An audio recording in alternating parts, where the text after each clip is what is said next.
নমস্কার সুধী ভক্তবৃন্দ, ধর্মকথা ইউটিউব চ্যানেলে আপনাদের সকলকে জানাই স্বাগতম। একবার ভগবান শ্রীকৃষ্ণের মিত্র তার সাথে দেখা করতে দ্বারকা নগরীতে এসেছিলেন।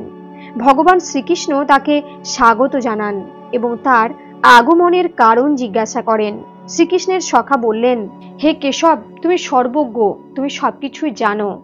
আজ আমি তোমার কাছে এসেছি এটি জানার উদ্দেশ্যে যে একজন মানুষকে কোন কোন গাছ লাগাতে হবে, বাড়ির সামনে কোন কোন গাছ লাগানো উচিত, কোন গাছ লাগালে দারিদ্রতা দূর হয় তথা শত্রু, রোগ, ভয়, ভূত, পিশাচ ইত্যাদি সমস্যা এড়াতে ভবনের সামনে কোন কোন গাছ লাগাতে হবে। ভগবান শ্রীকৃষ্ণ বললেন, হে সখা, আজ আপনি সমগ্র মানব জাতির কল্যাণের জন্য একটি অত্যন্ত গুরুত্বপূর্ণ প্রশ্ন করেছেন। এই পৃথিবীতে গাছের অবদান অনেক, গাছ সর্বদাই পূজনীয়, কিন্তু আজ আপনি সঠিক প্রশ্ন জিজ্ঞাসা করেছেন। বাড়ির সীমানার মধ্যে গাছ লাগালে খুব শুভ ফল পাওয়া যায়। গাছ গাছালি বাড়ির সৌন্দর্য বৃদ্ধি করে এবং পরিবেশকে বিশুদ্ধ রাখে। গাছ থেকে ইতিবাচক শক্তি সঞ্চালিত হয়, যা মানব জীবনের জন্য অত্যন্ত গুরুত্বপূর্ণ। গাছ নেতিবাচকতা কমিয়ে পরিবেশকে আরো ইতিবাচক করে তোলে। বাড়ির সামনে শুভ গাছ লাগালে ঘরে সুখ ও সমৃদ্ধি আসে। সেই সাথে এই গাছগুলি অনেক ধরনের বাস্তুদোষকে ধ্বংস করে দেয়। বাড়ির উঠোনে দাঁড়িয়ে থাকা গাছগুলি দেবতার মতো ঘরকে রক্ষা করে। হে সখা, বাড়ির কাছে কোন গাছ লাগাতে হবে আর কোনটি নয় এ সম্পর্কে বলার আগে আমি আপনাকে একটি প্রাচীন কাহিনী বলবো, যা আপনাকে বুঝতে সাহায্য করবে। বাড়ির কাছে কোন গাছ লাগানো শুভ এবং কোন গাছগুলি বাড়ির কাছে লাগালে দুঃখ ও দারিদ্রতার আগমন হয়। যে ব্যক্তি এই কাহিনীটি মনোযোগ দিয়ে শোনে তার শত শত পাপ বিনাশ হয় এবং তার দারিদ্রতা শেষ হয়ে যায়। ভগবান শ্রীকৃষ্ণের সখা বললেন, হে কেশব, আমি অবশ্যই এই কাহিনীটি মনোযোগ সহকারে শুনব। দয়া করে আমাকে সেই কাহিনীটি বলুন। সেই কাহিনীটি শোনার আগে আপনাদের কাছে আমার অনুরোধ, অবশ্যই ভিডিওটি পুরোটাই দেখবেন এবং দেখার পর যদি ভালো লাগে তাহলে অবশ্যই একটি লাইক করবেন এবং কমেন্টে লিখে যাবেন জয় শ্রীকৃষ্ণ, রাধে রাধে। এবং চ্যানেলে যদি নতুন হয়ে থাকেন চ্যানেলটিকে সাবস্ক্রাইব করে আমাদের সাথে থাকবেন এবং ভিডিওটি আপনার নিকট আত্মীয় স্বজন এবং বন্ধু বান্ধবদের মধ্যে শেয়ার করবেন, যাতে তারাও এই ভিডিওটি পেয়ে উপকৃত হন। চলুন তাহলে এবার আমরা সেই কাহিনীটি শুনে নিই। ভগবান শ্রীকৃষ্ণ বললেন, প্রাচীন কালের মধ্যে একটি খুব সুন্দর নগরী ছিল। সেই নগরীতে ধনেশ্বর নামে এক বৈশ্য তার স্ত্রী সুমতির সাথে বাস করতেন।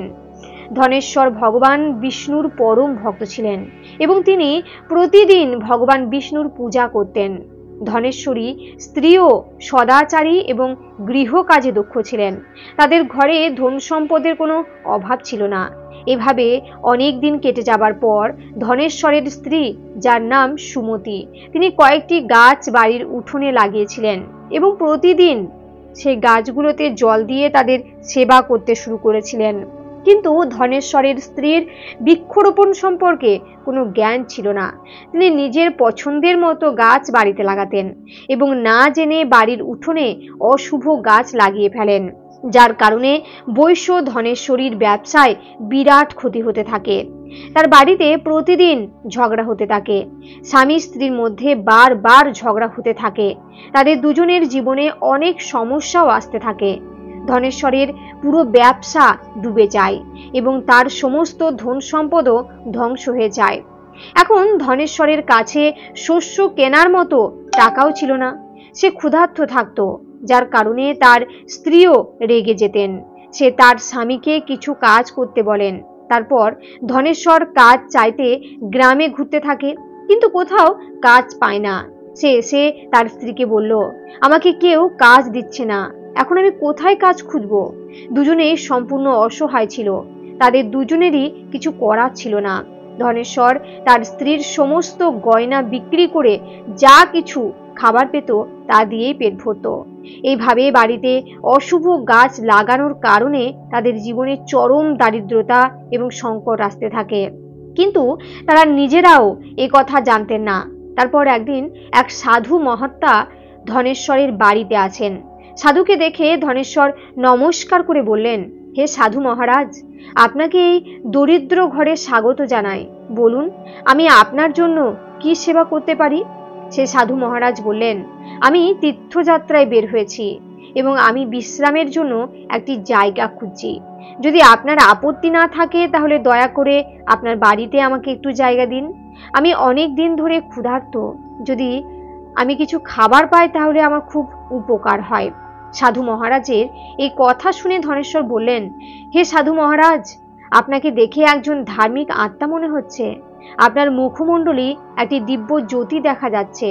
আমি আপনার সেবা করার সৌভাগ্য পেয়েছি। আপনার সেবা করে আমি অনেক আনন্দ পাব। দয়া করে ঘরের ভেতরে আসুন। এরপর সে সাধু মহারাজ ধনেশ্বরের বাড়ির ভেতরে গিয়ে বিশ্রাম নিতে শুরু করেন। ধনেশ্বর সেই সাধু মহারাজকে খুব ভালোভাবে সেবা করেন, কিন্তু তার কাছে অন্যের একটি দানাও ছিল না। সে তার স্ত্রীকে বলে, হে প্রিয়, আজ আমাদের বাড়িতে যে সাধু মহাত্মা এসেছেন তাকে দেখে বড় পুণ্যবান মনে হচ্ছে।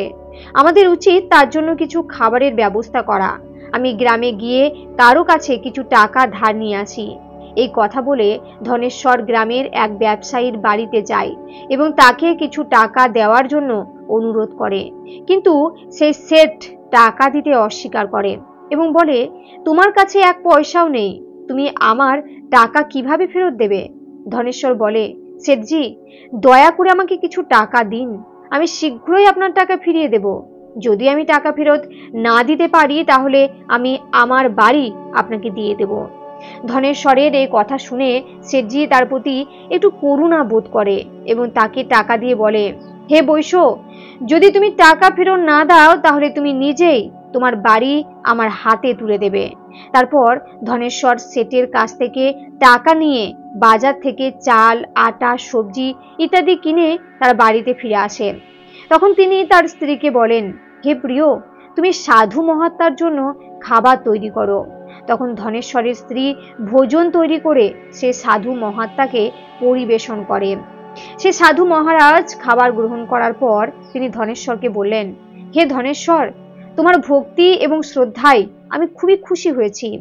তোমার কি ইচ্ছা বলো, আমি অবশ্যই তা পূরণ করব। তখন ধনেশ্বর বলেন, হে মহাত্মা, আপনার আশীর্বাদ আমাদের জন্য সব কিছু, কিন্তু আমি আপনার কাছ থেকে এটা জানতে চাই যে কোন পাপের কারণে আমাদের এই দুঃখ কষ্ট ভোগ করতে হচ্ছে। আমরা ভগবান বিষ্ণুর আরাধনা করেছি, তাহলে আমাদের জীবনে এত দারিদ্রতা কেন এসেছে? তার কারণ কি এবং এই দারিদ্রতা থেকে মুক্তি পেতে আমাদের কি করতে হবে? তখন সে সাধু মহাত্মা বলেন, হে বৈশ্য, যখন আমি তোমার দরজায় এসেছিলাম তখন আমি বুঝতে পেরেছিলাম যে তোমার জীবনে অনেক দারিদ্রতা ও কষ্ট রয়েছে, কারণ তোমার বাড়ির সামনে যে গাছগুলি রয়েছে সেই গাছগুলি তোমার দারিদ্র্যের আসল কারণ। সেই জন্য এই গাছগুলি সরিয়ে তাদের জায়গায় শুভ গাছ লাগান। আপনার স্ত্রী আপনার বাড়ির সামনে যে গাছগুলি লাগিয়েছেন সেগুলি অত্যন্ত অশুভ গাছ, তাদের কারণে আপনি এমন দুর্দশার সম্মুখীন হচ্ছেন। ধনেশ্বর বললেন, হে মহাত্মা, দয়া করে বলুন বাড়ির সামনে কোন গাছ লাগাতে হবে যাতে ঘরে সুখ সমৃদ্ধি থাকে এবং কোনো গাছ লাগানো উচিত নয়। দয়া করে আমাকে বিস্তারিতভাবে বুঝিয়ে বলুন, আমি আপনার প্রতি কৃতজ্ঞ থাকব। তখন সে সাধু বললেন, হে বৈশ্য, ঠিক আছে, এখন আমি আপনাকে সেই সব শুভ গাছগুলি সম্পর্কে বলবো যা বাড়ির কাছে লাগানো হলে শুভ ফল দেয়, এবং কোন গাছগুলি লাগানো উচিত নয় তাও বলবো। তাই আপনি মনোযোগ দিয়ে শুনুন। হে বৈশ্য, জলাশয়ের কাছে পিপল গাছ লাগালে যে ফল পাওয়া যায় তা শত শত যজ্ঞের সমান। পিপল গাছের পাতা যখন সেই জলাশয়ে পড়ে তখন তা পিণ্ডের মতো হয়ে যায় এবং পূর্বপুরুষরা সন্তুষ্ট হন। এর ফলে সকল ধরনের পিতৃদোষ শেষ হয়ে যায়। যে ব্যক্তি প্রতিদিন স্নান করে পিপল গাছকে স্পর্শ করে সে সমস্ত প্রকার পাপ থেকে মুক্ত হয় এবং কখনো পরাজিত হয় না। পিপল গাছ স্পর্শ করলে দেবী লক্ষ্মীর আগমন হয় এবং এর প্রদক্ষিণ করলে আয়ু বৃদ্ধি পায়। পিপলের মূলে ভগবান বিষ্ণু, কাণ্ডে ভগবান শিব এবং সামনে ভগবান ব্রহ্মা থাকেন। অমাবস্যার দিনে পিপল গাছকে প্রণাম করলে যে ফল পাওয়া যায় তা 1000 গরু দানের সমান। এই পৃথিবীতে পিপল গাছের মতো আর কোনো গাছ নেই। স্বয়ং ভগবান শ্রীহরি পিপল গাছ রূপে এই পৃথিবীতে বিরাজমান। পিপল গাছকে আঘাত করা বা ডাল ভেঙে ফেলা মহাপাপ বলে বিবেচিত হয়। এমন ব্যক্তি এক কল্পের জন্য নরকে থাকে, এবং যে ব্যক্তি পিপল গাছকে মূল থেকে কেটে ফেলে সে কখনো নরক থেকে রক্ষা পায় না। হে বৈশ্য, এবার আমি দ্বিতীয় বৃক্ষের ব্যাপারে বলছি। আমলকি ফল সমস্ত জগতে বিখ্যাত এবং পবিত্র। আমলকি গাছ লাগানোর ফলে পুরুষ এবং মহিলা জন্ম মৃত্যুর বন্ধন থেকে মুক্তি পায়। কথিত আছে এই পবিত্র ফলটি ভগবান বিষ্ণুকে সন্তুষ্ট করার জন্য বিবেচিত হয় এবং এটি শুভ বলে মনে করা হয়। এটি খেলে সকল প্রকার পাপ থেকে মুক্তি পাওয়া যায়। আমলকি খেলে আয়ু বৃদ্ধি পায়। এর জলপান করলে রোগ ব্যাধি ধ্বংস হয়। জলে আমলকি মিশিয়ে স্নান করলে দারিদ্রতা বিনাশ হয় এবং সকল প্রকার সমৃদ্ধি লাভ হয়। যে ঘরে আমলকি সর্বদা থাকে সে ঘরে কখনো রাক্ষস এবং অসুর আসে না। একাদশীতে যদি আমলকি পাওয়া যায় তাহলে পৃথিবীর সমস্ত তীর্থস্থানের চেয়েও ভালো ফল পাওয়া যায়। যে ব্যক্তি চুলে আমলি পড়ে সে আর কখনো পৃথিবীতে জন্মগ্রহণ করে না। যে ঘরের সামনে আমলকি গাছ থাকে সেখানে লক্ষ্মীনারায়ণ বাস করেন। তৃতীয়টি হলো অশোক গাছ। অপ্সরা অশোক গাছে বাস করেন। এই গাছটি দুঃখ ধ্বংস করে এবং হতাশার অবসান ঘটায়। বাড়ির কাছে এই গাছটি লাগালে ঘরের সুখ শান্তি বজায় থাকে। অশোক গাছ শীতলতা এবং যৌবন প্রদানকারী। ত্রেতা যুগে যখন মা লক্ষ্মী দেবী সীতার রূপ ধারণ করেছিলেন এবং রাবণ যখন দেবী সীতাকে অপহরণ করেছিলেন তখন তিনি অশোক বাটিকাতে থাকতেন। অশোক গাছ মা সীতার অনেক সেবা করেছিলেন, তাই মা সীতা অশোক গাছকে আশীর্বাদ দিয়েছিলেন যে এই গাছটি যেখানেই থাকুক না কেন তিনি সর্বদা সেখানেই বাস করবেন। চতুর্থটি হলো পাকুর গাছ। প্রত্যেক ব্যক্তির পাকুর গাছ লাগানো উচিত। এই গাছ লাগানোর ফলে যে ফল পাওয়া যায় তা হলো মহাযজ্ঞের সমান। কলিযুগের মানুষ যজ্ঞ করতে পারবে না, তাই তাদের অবশ্যই পাকুর গাছ লাগাতে হবে। পঞ্চমটি হলো নিম গাছ। নিম গাছ লাগালে সূর্যদেব সন্তুষ্ট হন। নিম গাছ দীর্ঘায়ু ও দানকারী বলে মনে করা হয়। এটিকে বাড়ির কাছে লাগালে বিভিন্ন ধরনের রোগ থেকে মুক্তি পাওয়া যায়। মনে করা হয় মা লক্ষ্মী এই গাছের পাতা খুব ভালোবাসেন, তাই তিনি এই গাছের কাছে থাকেন। বাড়ির সামনে নিম গাছ লাগালে বাড়িতে ধন সম্পদ আসে। ষষ্ঠ হচ্ছে জাম গাছ। যদি কোনো ব্যক্তি কন্যা সন্তান লাভ করতে চান তবে তাকে অবশ্যই একটি জাম গাছ লাগাতে হবে। যার বাড়ির সামনে জাম গাছ আছে তার ঘরে কন্যা সন্তান জন্ম নেয়, যা পরিবারের গর্ভ বৃদ্ধি করে। সপ্তমটি হলো বেল গাছ। ভগবান শিব বেল গাছে এবং দেবী পার্বতী গোলাপ গাছে বাস করেন। যে ব্যক্তি বেল গাছের কাছে একটি গোলাপ গাছ লাগায় তাহলে শিব পার্বতীর আশীর্বাদ পাওয়া যায়। সেই বাড়িতে কখনো দুঃখ দুর্দশা এবং দারিদ্র্যের মুখোমুখি হতে হয় না। সেই বাড়িতে কখনো অকাল মৃত্যু হয় না এবং কোনো মহিলা বিধবা হন না। অষ্টম গাছটি হলো নারকেল গাছ। নারকেল গাছ যে কোনো ধর্মীয় আচারের অপরিহার্য অংশ। এটি অত্যন্ত শুভ বলে বিবেচিত হয়। বাড়ির উঠোনে নারকেল গাছ থাকলে সেই বাড়ি সর্বদা শুদ্ধ থাকে এবং সেই বাড়ির সদস্যরা সমাজে অনেক সম্মানিত হন। যে ব্যক্তি সুন্দরী স্ত্রী কামনা করেন তার ডালিম গাছ লাগানো উচিত। ডালিম গাছ ব্রহ্মতেজ প্রদান করে, তাই এটি লাগানো উচিত। যদি কোনো ব্যক্তি রোগে ভুগছেন তবে তার ঘরে খয়ের গাছ লাগানো উচিত। খয়ের গাছ লাগালে বড় রোগ নিরাময় হয়। এই গাছ স্বাস্থ্য প্রদান করে। গন্ধর্বরা কুণ্ড বা মুগরা এই গাছে বাস করেন, তাই আপনারা বাড়ির কাছে এই গাছ লাগালে সাফল্য এবং কাজের শুভ ফল দেয়। বিশেষ করে শিল্পক্ষেত্রের সাথে জড়িত ব্যক্তিদের এই গাছ লাগানো উচিত। যদি কোনো ব্যক্তি চোর বা ডাকাতের ভয় পান তবে তার বাড়ির কাছে একটি বট গাছ লাগানো উচিত। এই গাছ চোর এবং ডাকাতকে ভয় দেখায় এবং ঘরকে রক্ষা করে। চন্দন ও কাঁঠাল গাছ লক্ষ্মী প্রদান করে। এই গাছ লাগালে দুঃখ এবং দারিদ্র্যের অবসান ঘটে। যদি বাড়ির উত্তর দিকে খেজুর গাছ এবং কনক চাপা গাছ লাগানো হয় তবে সম্পদ বৃদ্ধি পায়। কলা গাছও অত্যন্ত শুভ এবং এটি ঘরের সুখ সমৃদ্ধি এবং মঙ্গল বয়ে নিয়ে আসে। কলা গাছ ভগবান বিষ্ণুর প্রতীক বলে মনে করা হয়। কলা গাছ যার ঘরে থাকে তার ঘরে অর্থের অভাব হয় না। শোভাময় উদ্ভিদকে পারিজাত বলা হয়। এই উদ্ভিদের উৎপত্তি সমুদ্র মন্থনের সময় হয়েছিল এবং মা লক্ষ্মীরও সমুদ্র মন্থন থেকে আবির্ভূত হন। সেই কারণে পারিজাত উদ্ভিদের অনেক গুরুত্বও রয়েছে। আপনি যদি আপনার বাড়িতে এই গাছটি লাগান তাহলে আপনি মা লক্ষ্মীর বিশেষ আশীর্বাদ পাবেন। মানুষের কখনো তাল গাছ লাগানো উচিত নয়। তাল গাছ শিশুদের ধ্বংস করে। যে ব্যক্তির বাড়ির কাছে তাল গাছ থাকে তার সন্তানরা কখনো উন্নতি করে না। মানুষের কখনো তার বাড়ির কাছে বহেরা গাছ লাগানো উচিত নয়। এই গাছে ভূত বাস করে। এর নিচে বসে কখনো পূজা করা উচিত নয়। যদি কোনো ব্যক্তি শত্রুদের ভয় পায় তাহলে তাকে কেতকী গাছ লাগানো উচিত। এটি শত্রুদের ধ্বংস করে। এমন গাছ ঘরে লাগানো উচিত নয় যা কাটলে বা ভাঙলে দুধ বের হয়। বাড়ির সামনে কখনো বাবলা গাছ লাগানো উচিত নয়। এটি লাগালে বিপদ আসে।